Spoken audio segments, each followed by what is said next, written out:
County judge rejected a request by 4 people convicted in the shooting deaths of the Lillelid family back in 1997.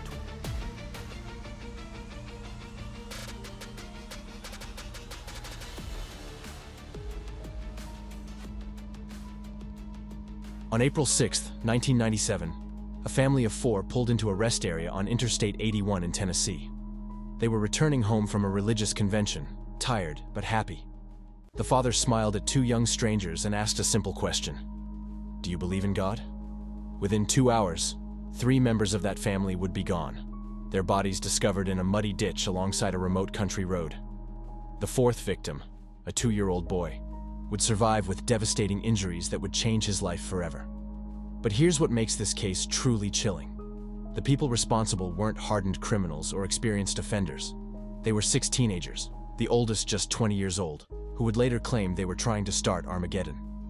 Just days before the attack, these 6 troubled youths had gathered in a trailer where they made a disturbing announcement. One of them declared that the end of time was coming on Sunday, April 6th.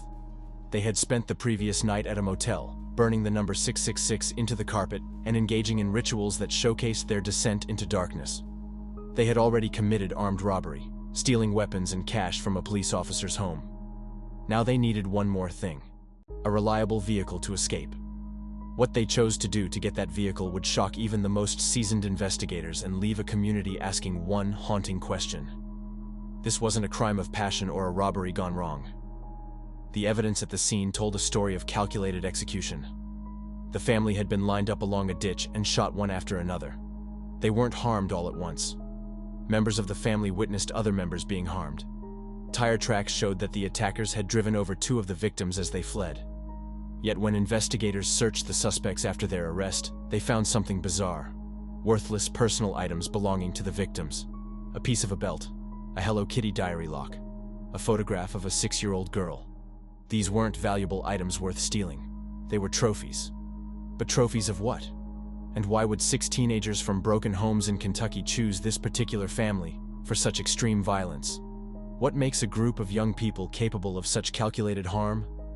How does a simple act of kindness, a father sharing his faith at a rest stop, transform into one of the most brutal family attacks in Tennessee history? And perhaps most disturbing of all, if any one of the 6 attackers had said stop at any point during that terrible night, would this tragedy have been prevented? The answers to these questions reveal a case so complex, so disturbing, that even decades later, the truth about who did what remains disputed. Each of the 6 tells a different story. The forensic evidence contradicts many of their claims, and the sole survivor, now grown, has no memory of the night that took everything from him. Vidar Lillelid was born in Bergen, Norway in May 1962, the youngest of 4 siblings. In his 20s, he made the bold decision to move to Florida, where destiny introduced him to Delphina, a vibrant woman from New Jersey born in March 1969. The couple married in February 1989 in Miami, and soon welcomed their first child, a daughter named Tabitha. Seeking a peaceful sanctuary away from city life, they found their dream home in Knoxville, Tennessee. By 1995, their son Peter arrived, completing their family. By the end of 1996, they had settled into a charming house in the Powell community, even planning to renovate an annex for Delphina's mother. Vidar worked as a bellman at the Holiday Inn Cedar Bluff in West Knoxville, while Delphina dedicated herself to homeschooling their children. As devout Jehovah's Witnesses, their faith wasn't just a Sunday practice, it was the foundation of everything they did. Friends from their congregation described them as the kind of neighbors you'd want: hardworking, loving, and always willing to share their beliefs with anyone who would listen. While the Lillelid family built their life on faith and stability, 6 young people in Pike County, Kentucky were spiraling into darkness. Each member of this troubled group carried heavy burdens from their past: broken homes, academic failures, and experiences of emotional and physical mistreatment. Substance use, including illegal substances and alcohol, was the common thread connecting their stories. 20-year-old Joseph Reisner had once been known as a good student, but everything changed after his mother and stepfather divorced. The split pushed him into a world of drinking and substance use. Initially dating one member of the group, he later became involved with another, showing the unstable relationships that defined their circle. 18-year-old Natasha Cornett was perhaps the most troubled of all. Desperate to escape her harsh reality, she claimed to have been in contact with supernatural forces since she was 4 years old. This early exposure fueled a growing fascination with dark practices. Over time, she began referring to herself in disturbing terms and displayed violent tendencies. She often talked about her desire to live out the chaotic storyline of her favorite film, Natural Born Killers. From a young age, she had been using alcohol and experimenting with a range of illegal substances. 17-year-old Karen Howell grew up in a violent household and claimed to have experienced assault between the ages of 5 and 10. Like Natasha, she had a fascination with the occult and regularly used illegal substances. The two young women were extremely close, bound by their shared darkness. 19-year-old Edward Mullins seemed to have the most stable life among them. He was focused on earning his educational diploma and worked at a grocery store. But once he started dating Natasha, everything began to change for him too. 14-year-old Jason Bryant, the youngest of the group, was already on probation despite his age. He had a troubling history of substance use, and, with an IQ of around 85, his emotional and social skills were significantly underdeveloped. In a bizarre attempt to prove his toughness and earn respect from the group, he even allowed Natasha to carve her initials into his arm. 18-year-old Crystal Sturgill was a relatively new member. While she did well in school, she faced emotional neglect at home. In December 1996, she accused her stepfather of serious crimes, which led to her being thrown out of her house. For the next few months, she stayed with various people, including Natasha. 2 days before their encounter with the Lillelid family, the six stayed at the Key Motel on US 23 in Pikeville, Kentucky. What happened in that motel room revealed just how far they had descended. They burned 666 into the carpet and engaged in rituals that showcased their twisted beliefs. Following their stay, they returned to Natasha's trailer where they shared chilling news with her mother, Madonna Wallen. They announced their intention to start Armageddon, with Karen declaring that the end of time was coming on Sunday, April 6th of that year. On that same day, the group took a dangerous step. They devised a plan that led them to the home of a local police officer. While Jason created a disturbance outside to draw attention, the others entered the home. In their reckless pursuit, they managed to seize 2 weapons, 2 boxes of ammunition, and around $500. Now they had the tools for violence. All they needed was a reliable vehicle to escape. On April 6, 1997, the Lillelid family attended a religious convention at Freedom Hall in Johnson City, about 100 miles from their home. The day was filled with hope and community spirit. After the convention, they began their journey back home in their reliable 1987 Dodge minivan. Around 7:20 p.m., they stopped at a rest area on Interstate 81. 2-year-old Peter, restless and suffering from an earache, needed attention, so Vidar decided to take him for a walk. Meanwhile, Delphina and Tabitha headed to the restrooms. As Vidar and Peter waited by the visitor center, 2 young women emerged. Vidar, ever friendly, smiled and asked them if they believed in God. To his surprise, they replied that they did not.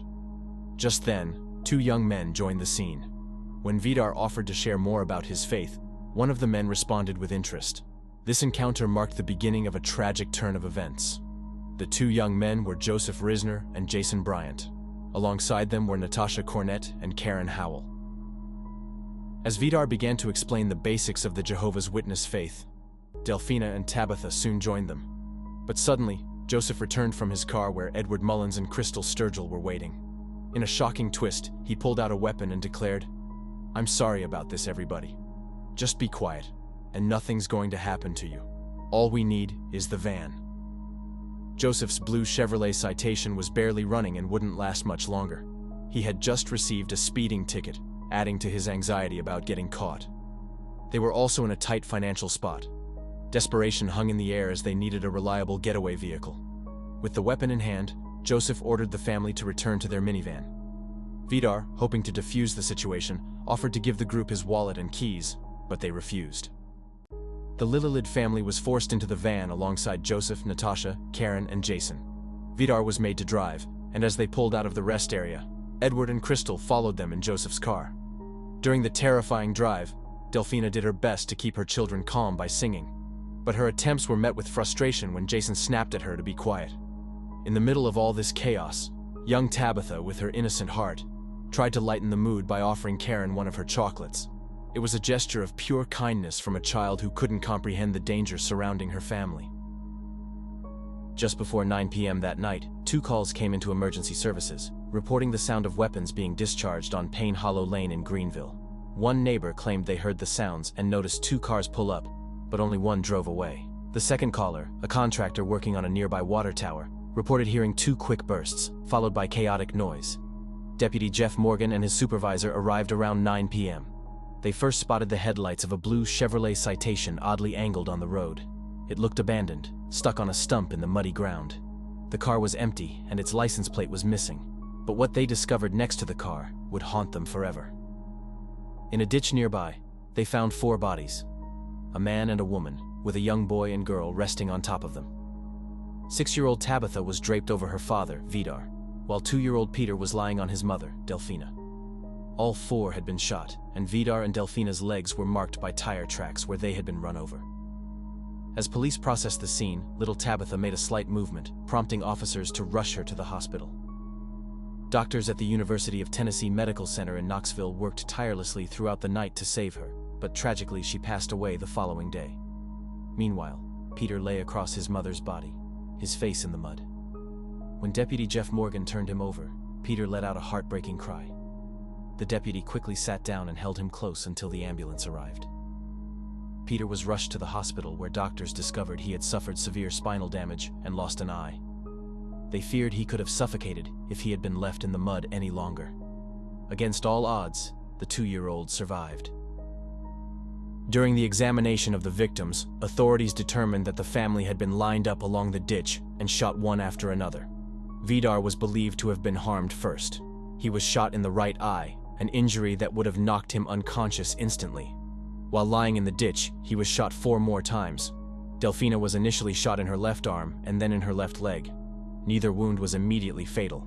However, she received 6 more gunshot wounds, and investigators believe she was still alive during the attacks on her children and when she was run over by the minivan. Tabitha suffered a single gunshot wound to the head. Peter was shot twice. The first struck behind his right ear and exited through his right eye, and the second hit him in the back as he tried to escape. The Chevrolet Citation had gotten stuck on a tree stump, forcing the 6 attackers to abandon it and flee in the minivan, driving over Vidar and Delphina as they sped away. Although the license plates had been removed, authorities traced the owner through the vehicle identification number. It led them to Joseph's mother, Mary, who informed police that she hadn't seen her son in 2 days and didn't know where he was. However, she provided the names of the other 5 members of the group, all of whom were also missing. The police now had clear leads on who they were searching for and the vehicle they were traveling in. As the group made their way through Georgia, they stopped at a Waffle House for food. However, when a group of police officers entered the restaurant, they quickly left, clearly on edge. They had originally planned to head to New Orleans but changed their route and aimed for Mexico.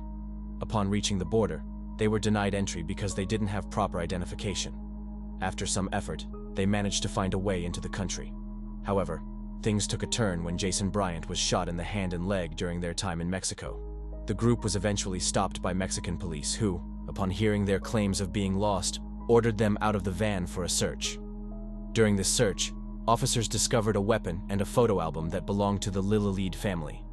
After being ordered to return to the United States, they crossed back over the border where American Border Patrol officers conducted another search. It was here that they were arrested and taken to a facility in Arizona. Shockingly, just 2 days after the attacks, several of the suspects still had personal items belonging to the Lillelid family in their possession. Natasha had a piece of Vidar's belt and a picture of Tabitha tucked away in her purse. Karen was found with a Hello Kitty diary lock that belonged to Tabitha, and Crystal had the keyring from the Lillelid family home. None of these items were of any real value, suggesting they were kept as trophies from their actions. The district attorney planned to pursue the most serious penalties. The judge ruled that a fair jury couldn't be found in Greene County, so one would be brought from Bradley County. The trial was set for March 1998, but it never happened.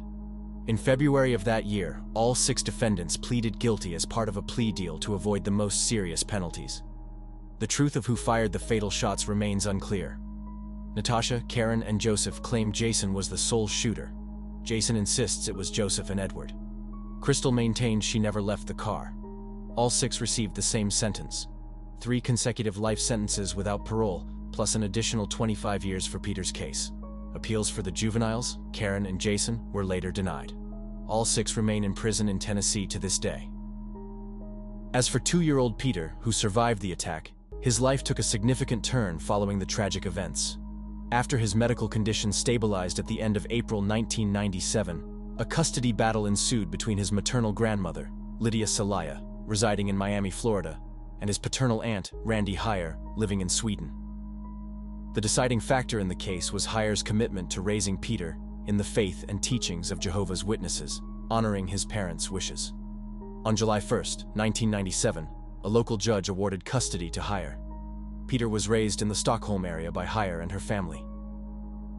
This tragedy reminds us to stay aware of the warning signs in troubled youth and to support those struggling with darkness before it's too late. If this case moved you, please share this video to spread awareness and subscribe to help us continue bringing important stories to light. Together, we can work toward preventing future tragedies by understanding the past. Stay safe, stay vigilant, and never take a moment with loved ones for granted.